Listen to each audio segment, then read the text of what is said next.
Sarah needs to get to a family event, a school event.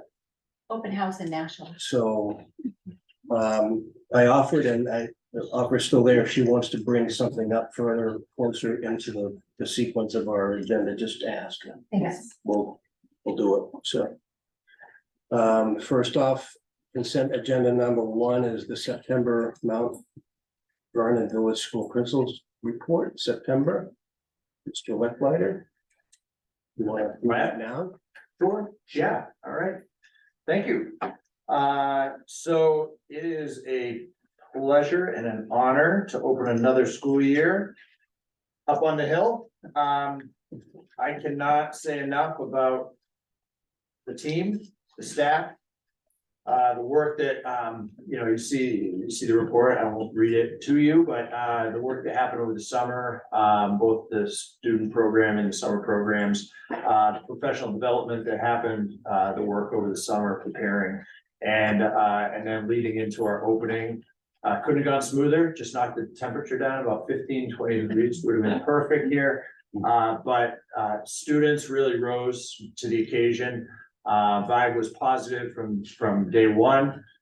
We had our tradition of community members here greeting students, the library, the fire department, and so on, which was great. And again, the vibe all 4 days super positive. As you might know, we really strive to build community, to build rapport, to build that positive vibe in classrooms or throughout the school, responsive classroom. And I heard over and over again at our ice cream social last Thursday. Was it Thursday? It was like weeks ago, but last Thursday, nothing but real positive feedback on how students were doing after a couple days. And so that's always good. We do have a number of new students, new families, St. Louis, North Carolina, California, Florida. Really fun meeting and integrating those students into our student body. So really, really positive there. And all around a great week this week. The other part of the staff piece is the way not only did the students feel really integrated into the community, but into the learning. I've walked through every room every day so far, and I see it, I feel it in our morning meeting time, in our math time, our literacy time. We're in our schedule, we're doing it, and things are rolling real smooth. So happy to report on that. I want to give you a quick enrollment update. So as you saw probably in the report, we anticipated opening at 229. We actually are at 228, but we have 4 students that we anticipate will be entering in the next 2 days. So that's going to put us, over 230. We're excited about that. There's a few different grades obviously in there, those 4 students, but super excited to bring them in, greet them, and welcome them to our community. So that's great. And I mentioned the new families really feeling connected to the community, really excited. I did ask each one of them, how in the world did you find Mont Vernon from California? And I might have mentioned this the last meeting, but it truly is Google searches, websites that have things about schools and rating of schools. And so really a testament to the work of of the board, the community, and all others on the team that's made the school what it is. Let's see. I think that's sort of the general overview, just a couple upcoming things. So we have our open house tomorrow evening, looking forward to that. We have our dot day tomorrow, actually, we're really excited about that. And then just some traditions coming up, Grandparent Day or Special Friend Day, we're calling it. Grandparent Special Friend Day is going to be early October 5th. Coming up, we just had a meeting today, we're talking about our theme. It's going to be a Beach Boys theme this year. So we're getting our surfboards ready, and Lamson Farm Day, of course, is coming up. So we have a PTA representation there, Lamson Farm Day, and later in September. Beach Boys, the group? Yeah. Surfing Do USA. they even know who they are? The kids know the tunes, they don't know the Beach Boys sing. One of the kids said, oh yeah, my dad used to play this all the time, you know, so. The grandparents will know the song. Well, that's sort of the target audience, so, yeah. I'm not gonna talk too much, usually I will talk about goals and some of the academic focus, but I know that's on the agenda tonight, so I can speak to that when we get there. Any comments or questions? One comment I had is I saw you did 40 drop-ins in 2 days, so that's great, great stuff, so. Yeah, it's been fun to see, it's fun to see, like I say, returning students come back, but it's also been fun to see our students, new students integrating so quickly into the community, feeling really good. I actually talked to all the families on the first day that evening, just see how the day went. Everything was positive, feeling really, really connected and positive about, the summer, you know, the transition. A lot of them had moved earlier in the summer and, part of the community, so. If you want to touch base on the organizational chart, which is consent agenda number 2, or is that you or is that Mike? I had kind of worked on that. It is similar to previous years. I don't really have any, significant updates or changes this year for the org chart compared to last year, but happy to answer any questions if anyone has it. Anything. Nice color choice. Oh yeah, I wish I could take credit. I just reviewed. Comments or questions for Tom? I had 2 real quick, Tom. One was, I did notice, in the mornings, there's less of a robust presence as far as, for drop-offs and stuff as there was in prior years. Is that something you can talk about? Has there been like a refocusing or? So we have 2 or 3, typically we have 2 or 3 out there. I'm typically out there. It's funny, Matt, you asked that question because we literally just had a conversation about some of our duties and some of our coverages around that. And we're, the first couple of weeks, we're working through sort of like where the needs are. Oh, okay. But typically we'll have 2 or 3 folks out there. Something I'll keep an eye on. Yeah, and it's not a, it's just something I just happen to notice because I drop her off every morning. I'm like, oh, wow. Yeah. Am I real early? Yeah. Just seemed that way. And just the second item was, and I don't know if you're able to answer this, one of the things I noticed in the maintenance report is we're taking daily water meter readings, which I've never heard of before, so I'm kind of wondering. My company does that for my new job. It's normal. You do, yeah. It's normal for. No, that's a new, as technology progresses, you report things more often. Yeah, I think Roger just has some concerns. He's monitoring it closely. Okay. He's actually, the other day at a leadership committee, talked about maybe needing another well. Okay. So I think it's just him being his proactive.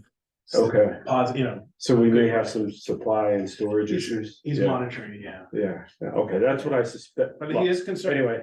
He did, well, I don't know, is concerned the right word? He has some level of. He wants to monitor. Yeah. Yeah, So there's yeah. a little bit inside. Yeah, and typically isn't done on a daily basis, so that's why I kind of questioned this. Yeah. Okay, all right, thank you, that's all. One comment or note I made to myself on the org chart, thank you for that. Is that something that we could tack names to and post it on the website, just so as a reference document? We do have a complete contact list on our website that lists everyone's role and their names along with contact information. In an org chart, as far as fitting into one, we can certainly try if that's helpful for people. This is more for the board, just in, who Tom oversees and how everyone's organized. I don't know if this visual helps more than, alphabetical contact list. Okay. Which is what we have. Tom's the mayor anyways. Yeah. I'm not trying to make work for anybody. Just, Oh, yeah. My administrative team. Yeah. We were gonna have a facilities update from Mr. Preston tonight, but he is out sick, so he could not be here tonight, so. He's gonna come in October. Yeah, he's gonna come in October, Yeah. so. And then the final part of the consent agenda is the draft minutes, so I would entertain a motion to accept the consent agenda 1, 2, 3, and 4. I will make a motion to accept. Second. Motion by Mr. Torres, second by Ms. Lawrence. All in favor? Well, that passes. And then our next agenda item is our SAU priorities and Superintendent Barry. Thanks, appreciate it. So, last time we met as a group, we kind of rolled out some priorities.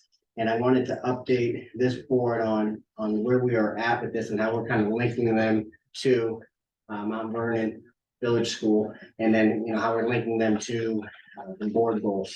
And, so, at the Welcome Back Day and in August, we had opportunity to speak to the entire SAU staff about rolling out some priorities for the 2023 through 2025 school years. And all the boards prior to that presentation got some time to kind of take a look at it. We took some feedback, and what we wanted to do is kind of come up with areas that through our conversations as a group at the SAU and at the building level here, we wanted to kind of look through some through lines throughout the whole SAU and all the schools that students were getting common experiences from this school to Clark Wilkins to AMS to Souhegan.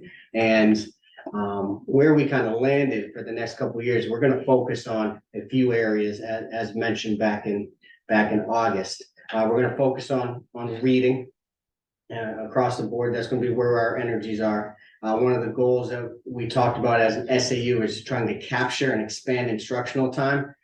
We do feel that, that is in an area that we can do better as an SAU. We can do better as individual districts to put a real focus on that and see where we are. Because we do think that leads to better student, experiences. We think it leads to better achievement and outcomes. In support of instructional time is, an area of focus on instructional strategies as we work with our teachers. And in order for that to happen, what we want is to have a really clearly articulated supervision and evaluation model throughout the whole SAU and have it implemented in all our schools. And it's a partnership between, the SAU administration to building administration to teaching staff to paraprofessionals to make sure that, we have systems in place where we are monitoring and working with our teachers so they are improving on their craft. They are using research evidence-based practices on a consistent daily basis. And they are partnering with their colleagues and administration at both the SAU and building levels to improve. And I think through those areas of focus, you're going to get better student experiences and outcomes. One of the things that we talked about extensively is doing what we say we're going to do. Something that's important to myself as superintendent and the people that I work with is building trust. And the way you build trust and the way you work with people and the way you establish relationships is to be as transparent, as possible, to be appropriately transparent as possible, to take all the conversations, to have all the meetings, and just to do what you say you're going to do. So as we roll out our priorities and we narrow our energies and we navigate where we're going to go, we really, as an SAU, want to do that. And how it applies to Mount Vernon is Tom is the leader of that here, and he is the one who works on that within the building here and connects all the people together, connects the school, with myself to the school board, and connects some of the SAU priorities to the building. And we're very confident that if we do these things, it's going to improve and continue to build trust. One of the things that we talked extensively about and we've heard loud and clear over the last couple of years is to put an emphasis on trying to communicate to our community members, our families, our school boards, how effective we are as a school. And this is probably the most substantial change that we talked about. And we'll talk about it throughout the year. As we look at data and metrics, we firmly believe that there's data and metrics that you use to define effectiveness of schools in districts and SAUs, and then there's data metrics that you use internally to help teachers grow and help students grow. And we really want to kind of have that conversation as we go through the next 2 school years on accurately and authentically reporting out effectiveness of it as a school, because you need to have that and be transparent with your school board and your communities and your families. But also we need to have data that allows us to really take a deep look at student outcomes and student achievement levels within our buildings. And Tom has a good plan, you know, as he kind of aligned himself to this.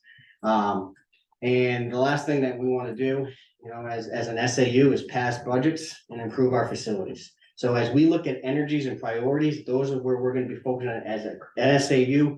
What we've asked over the summer, and as I mentioned, Tom's done a really nice job of aligning the efforts and the goals of, you know, Mount Vernon to these priorities, which we hope will keep a consistent kind of through line between here to AMS to Souhegan. And then also will happen in Amherst Elementary Schools to AMS to Souhegan. We want it as consistent of an experience as we can, but we recognize that it's going to be implemented differently in different districts and in different schools. And so I'm super pleased with kind of how Tom's kind of taking a look at this. And Tom, if you want to kind of turn it over, I'll turn it over to you as you kind of look into like how you have aligned your, you know, work to these priorities. Yeah. So the first thing I wanted to focus on was just the mission of the SAU. And, you know, we've talked as an administrative team about engaging, challenging, and supporting. And our opening staff meeting, I'm a big fan of verbs. I like doing action words. And I talked about how when you look at the work here, when you look at our goals, in order to make our goals actionable, we really need to put a focus on what are the verbs, what are we doing, what is the ask.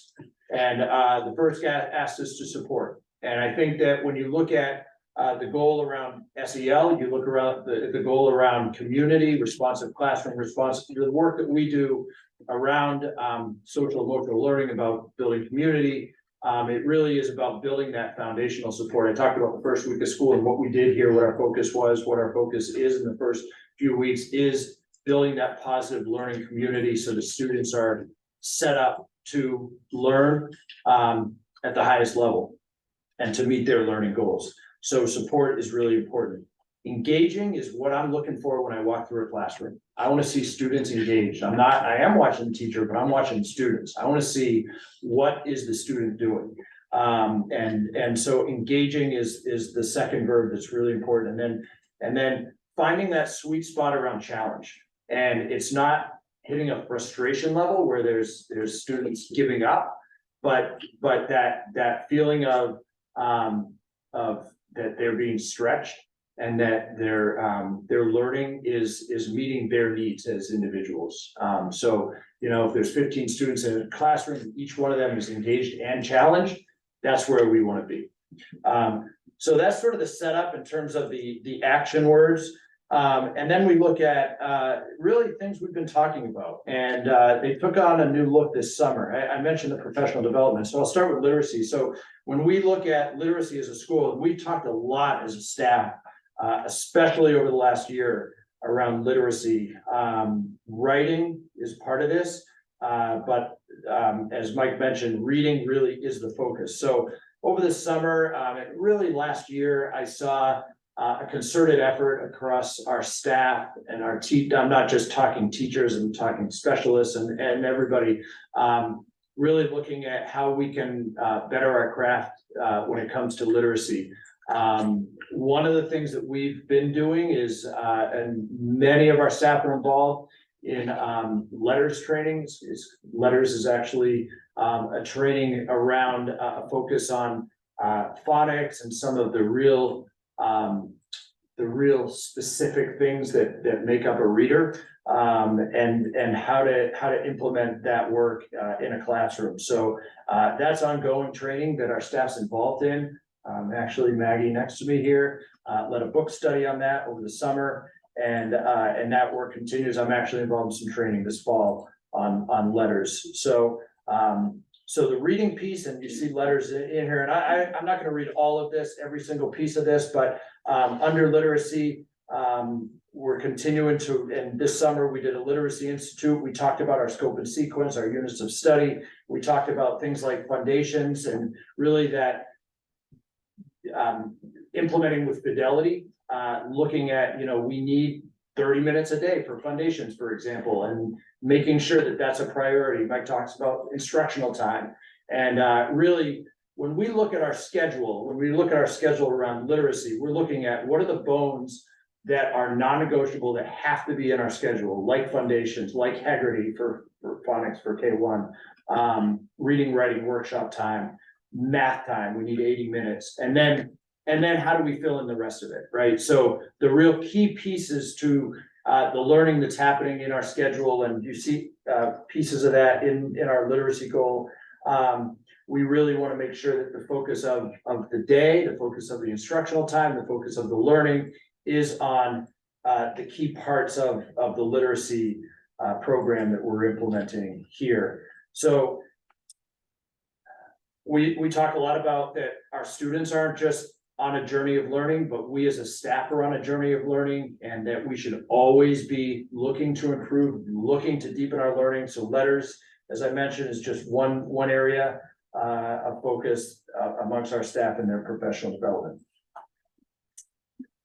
The next area of focus is continuing to be math. Now, I will say, if you look at our outcomes around math, by and large, we've met our goal across the board there.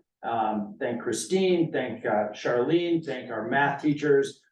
There's just been incredible work. Talk about a journey over years. This has been a journey over years.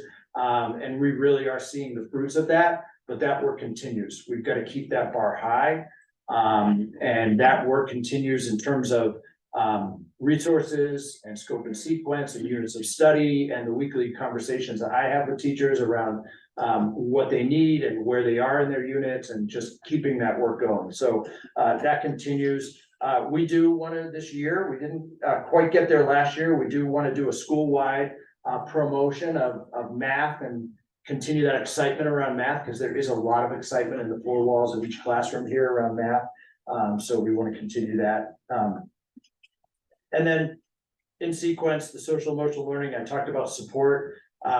I believe that for a student to be, to meet their goals as learners, they need to have, they need to be in a place where they are equipped to learn. And we do that in a number of ways. We do that through our responsive classroom training and the work that we do with kids. We also do that through our counselor, Anna. She goes in and does a lesson every week. Second step, that's just another thing that we do around social emotional learning. And then, as a school, we're talking about soaring, we're talking about, common expectations and things like that, building pride in our school spirit and things like that. I think that's really important, that students feel that sense of connection, belonging to the school. I mean, who doesn't like a good Falcon chant? So that's part of that as well. So that's sort of the overview. And I said this at a meeting couple months ago, that when I look at goals, we're starting broad when it comes to the math, the literacy, the social emotional learning. We're starting broad, but really the work is around the action steps. So we don't want to be blowing up our goals every single year. We want to be looking at our action steps, obviously looking at our measures and our outcomes, like Mike said.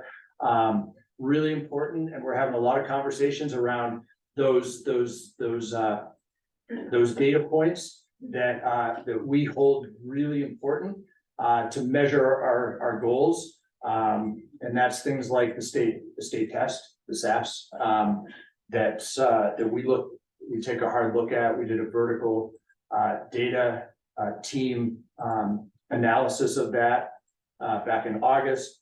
So that work is really important. But then the other assessments that we're doing in classrooms, and those constant looks at learning for each student, and how we can improve their experience. That's happening internally every day, you know, and those conversations are ongoing at our grade levels and at our departments and so that's kind of the overview of the document. I will provide monthly updates for each of these goals, but the real updates, the real meat of that is around the action steps and where we are in the continuum of the year. So I have one question, but I'll defer to my fellow board members if you have any questions or comments there, Tom. It can be on either, like Yeah, priorities as well, I'm or. sorry. I'll let- No, go ahead. Sure. Just real quick, because when we're looking at, you know, the rating and math and a lot of the outcomes are based on target growth as defined by NEWA. How do we know, and I defer to the experts on this, whether that target growth is either too low or too high, or is it like porridge? That's right. Yeah, it's, Yeah, what. I don't know if it's a good So analogy, porridge, but. but I'll tell you, it is based on norms. So they take all of and millions of students actually take into the UEA and they pull a cross section for a norming population and they look at the amount of growth. So if your child, for target growth, those 2 testing periods, they pulled a representative sample of all students who tested and they look, so let's say it's a 2nd grader and they're going from fall to winter, they look at all of the 2nd graders, how much they grew. Target growth is at the 50th percentile. So not all students are going to meet target growth all the time. Again, students sometimes grow in fits and spurts, but for the most part, that target is really helpful for us to kind of say, well, the student in the 50th percentile grew this much, so this is what their target growth is. Okay, and is that something I think overall we're comfortable with? Like, we want to be the highest performing, the best. Is that something that, I mean, I don't know, I mean, is it? So Yeah. and there's 2 ways to look at any data. You know, there's data that's going to tell us, you know, if that might be criterion reference, saying how many of our students are meeting grade level expectations or not. That's a set cut point. That's like New Hampshire SAS. And again, we want as many of our students meeting that benchmark as possible, but we also want to be careful because we might get 30 new students and maybe all of them are far above grade level or far below grade level. And that's going to impact those achievement results. And we've maybe only had a short period of time to work with those students. Okay. So target growth, no matter where that student starts, that target growth is always going to say, well, we hope they get to here because this is how much an average student will grow in this amount of time. So we want to make sure, because that's what we're really able to influence is that growth, the achievement we have influence on certainly. But again, depending on that population you're looking at, and because Mont Vernon is small, the change of 1 or 2 students, if we're looking at just a grade level, can, you know, pretty significantly affect our results. It could be that last year our students were, that 70% of our students were meeting grade level expectations and all of a sudden 60 are, and you think, oh my gosh, what's happening? And it's 2 students, and they might be brand new students that just arrived that had very different expectations in another state that they lived in. So that's why for these school goals, we really look at the NWEA results because we're looking at the growth. Okay, so you're saying that's a pretty objective way of So measuring. one thing I will say, George, is that when I look at this document, Mike alluded to sort of the dashboard of data that we want to present as a school and say, these are the measures that are important and the measures should reflect our priorities, right? This is one area that I could see us having conversations over the next year and saying, okay, you know, are these really the measures, the outcomes that we want to use to define success or not, or, you know, anywhere in between around the goals. The thing about the target growth stuff is that it is very much individual. The real intent of it is individual students, looking at individual students saying, you start, like Christine said, you started here, you ended up here. When you start taking groups, and our groups are small, our sample size is small. When you start taking groups and using that as a measure, there can be a danger in kind of using it differently than it was intended for, right? And it doesn't mean it's not relevant. It doesn't mean it's not meaningful and that we can't use it. But I'm not sure in the end, if it's a better, like Mike was talking about, the sort of like the internal purposes versus the state data is really important to get out there, be transparent, talk about. This one is a little harder to contextualize because you could have a situation where, you know, a new student comes in and they may not make that, not that they shouldn't, but they could change that data, the look of that a little bit differently. And if you're looking at a cohort over time and now you have 3 new students, that could change that, you know what I mean? So, Yeah. so that's an area, in this whole document, I'd say that's the one that we're probably gonna be having the most conversations about this year. And we've talked about NWA being more like internal for us because of some of these nuances and looking at, are we helping to meet our goals and our students growing? And if they're not, let's drill down to that individual student and then having those deep conversations, which I know we've been having on this, you know, school goals document was really what Tom is looking at with his staff on their goals, and they are internally using NWEA to help monitor and measure. Yeah, so for me, I'm gonna turn over like to Steve, as he has some thoughts on this, but you know, a shift that I want buildings to go on with us, school boards to go on us, is really looking at, you know, what do we use to put out in public, to say we're an effective school, we're an effective district, we're an effective SAU. To me, NEWI is one of those internal assessments that you should be using internally, because you can't really compare yourself to other schools and other districts and other SAUs because they could be using different data points. And so it's not as clean. And so, you know, right now we choose to use NEWA, but we also use like local assessments. We also use the curriculum. We also use attendance. We also use classroom observations. And one of the things that you guys have the benefit of being the school board, I've been up here, you know, a couple times in school, and I spent a good bit of time the other day. You know, it is very individualized at this school, and it is hard not to, as a student, be seen and for people to know you as students. And that was really evident. And as I'm, you know, beginning my time as superintendent, that is really evident here. And that's a really good feeling that there are adults who know kids and the administrators know kids.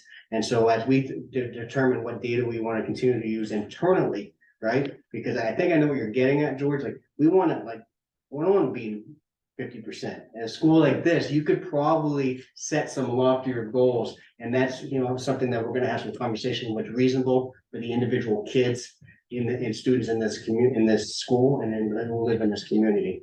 And you want to add a couple of bits? Well,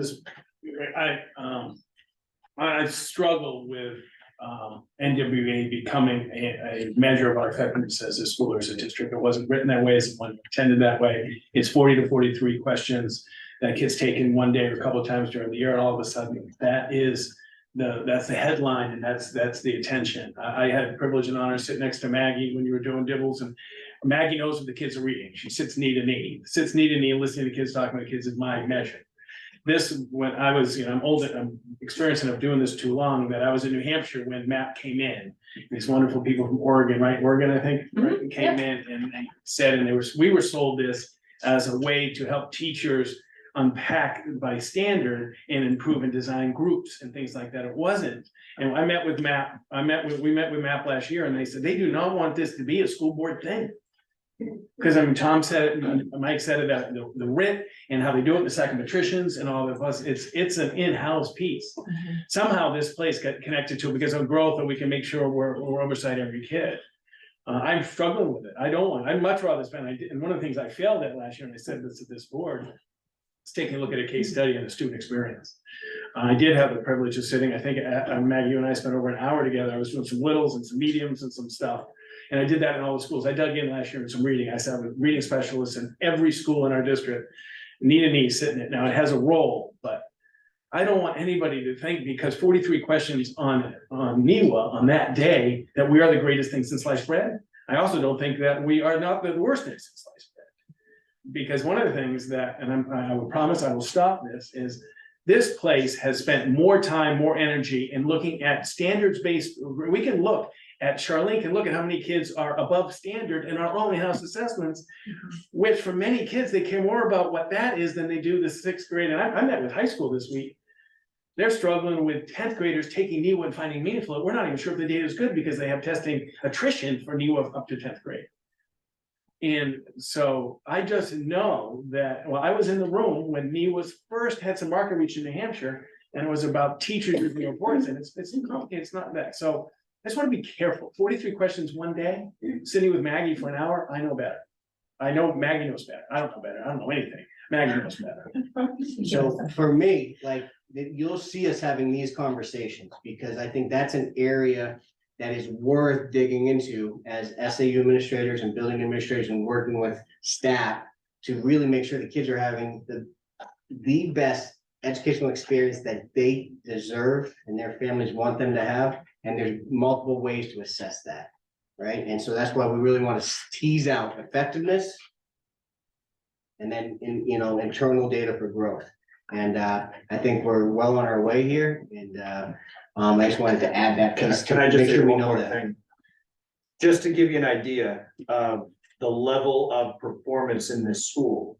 If we were to use straight proficiency percentiles, in other words, or percentages, to say, you could pick pretty much any grade, and if you were to compare against the national, we're like at lowest, probably 96, maybe 97, 99. We're in that range, right?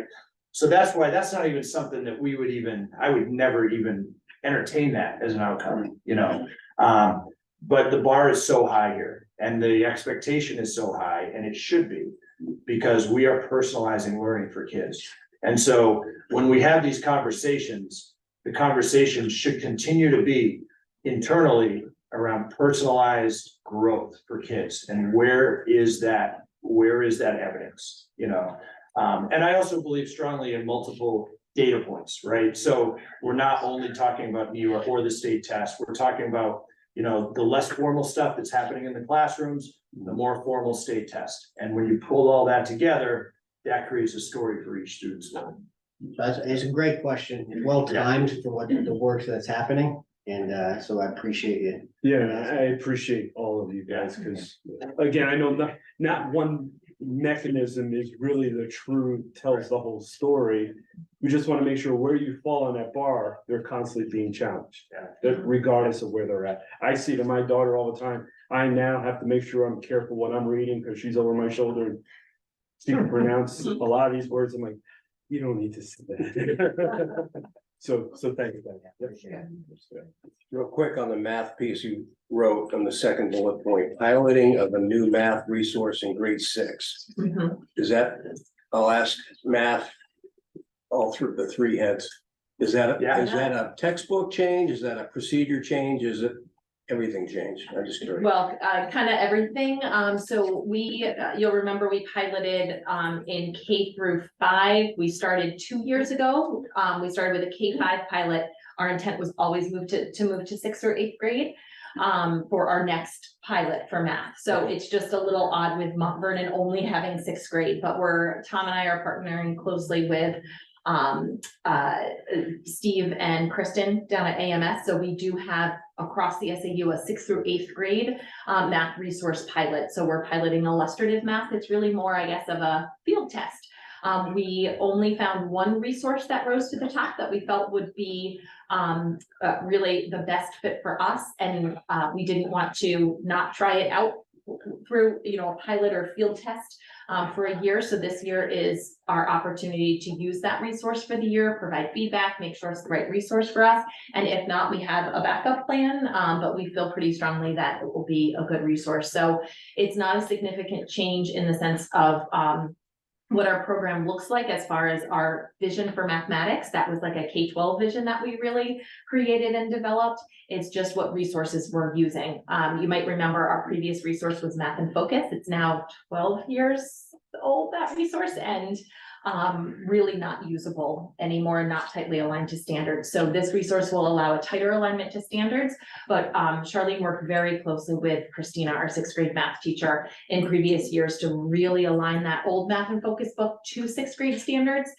So we felt our program in the past was aligned to our SAU-wide vision and aligned to standards. So this is just giving the teacher more well-developed resources to ensure that alignment to standards. Okay, thank you.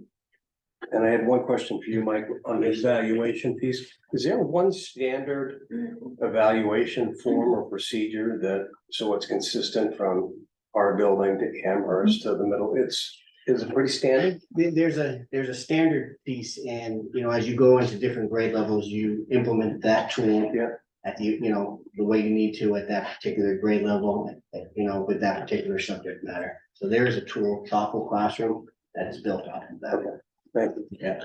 And today we met with paraprofessionals to develop a standard evaluation tool between everyone and SAU 39 for paraprofessionals. So we have a standardization like the ones, and I agree with them that in essence, all the evaluation stuff needs to be, ultimately the teachers are all nominated by the gentleman on my left.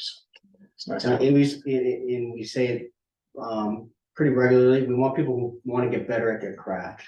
Wanting to get better at your craft is something that is important to me and I want it to be important to other people, and I think it is. I think we're gonna be able to fill our buildings with people who want to get better at their craft, and that's what we want. So that's why it's in place, All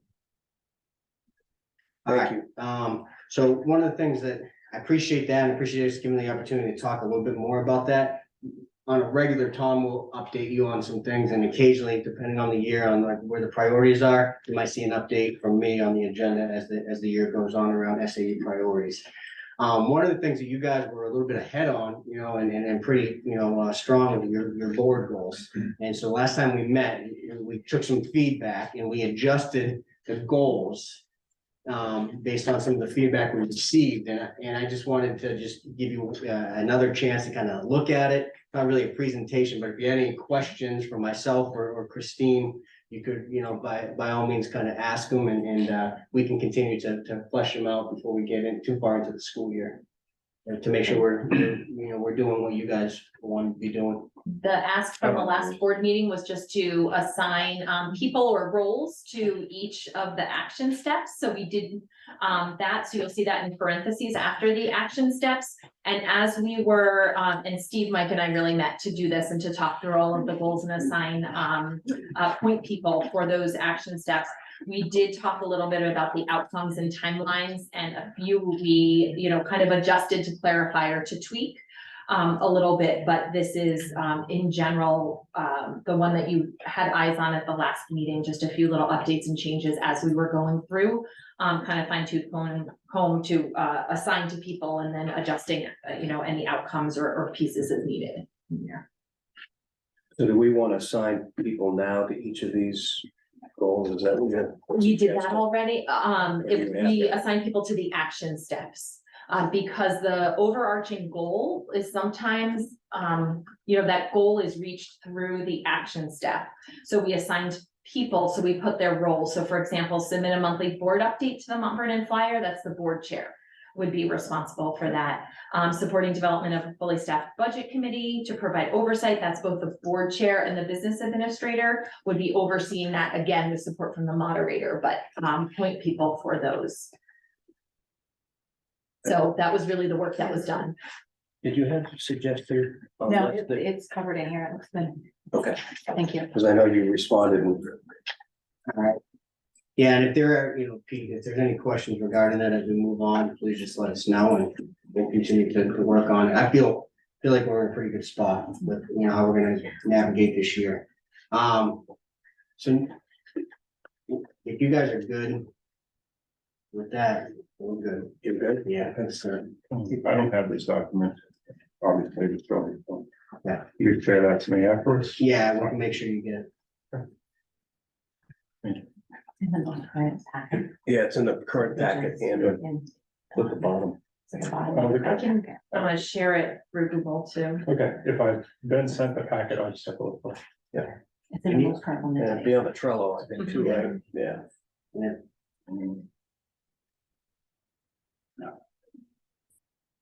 Our next agenda item. I do have one.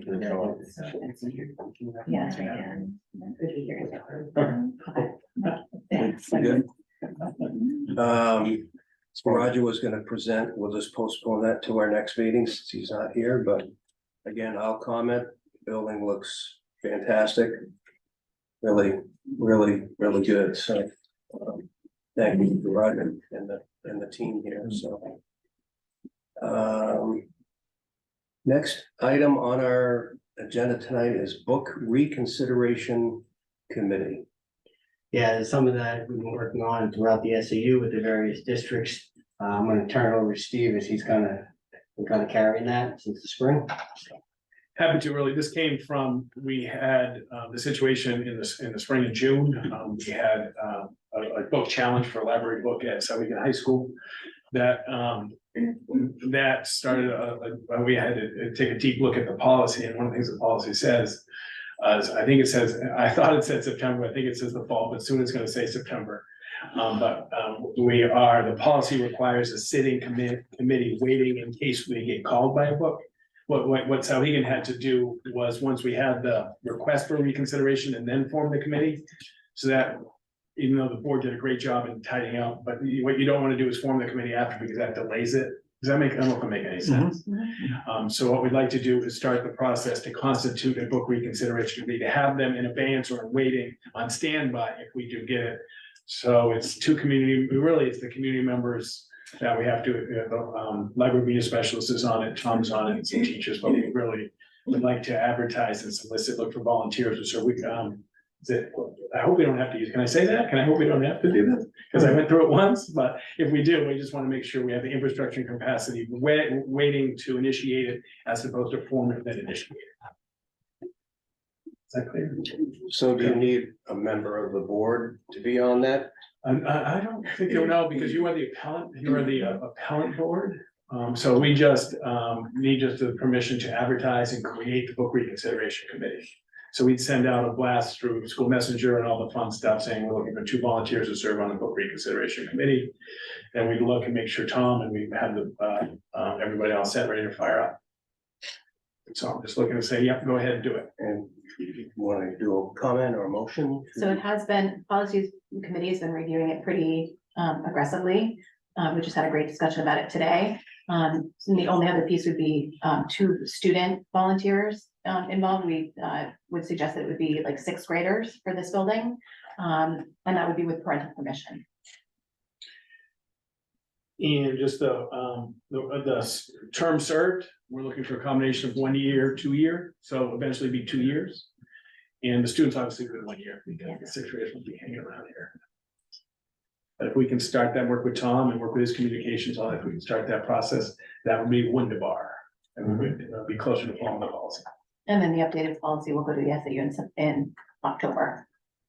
Are all the school boards doing this? Yeah. Yes. Do we need a motion to accept that as a? I'll second it.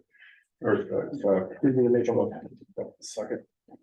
So, just so we're clear, we're gonna ask for them to advertise for 2 community members. To constitute the book reconsideration. committee. 1 for 1, 1 for 2, and then also ask for 2 students. Yep. There would be 1 year only from the You got 6th grade, specifically 6th grade. All those in favor? Passes 4-0. We're at public input number 2 of 2, but it's really 1 of 1 because I messed up at the beginning. Well, Do we have anybody that has their hand up from our audience? The person out there is very nice, because I think for the first 30 seconds I was muting it, and so she had her hand up. When I figured out I was muting it, her went down. So thank you for your patience out there in our world. But there's no hand up for public comment now, sir. Okay. And then do we have any reason to go into the non-public tonight?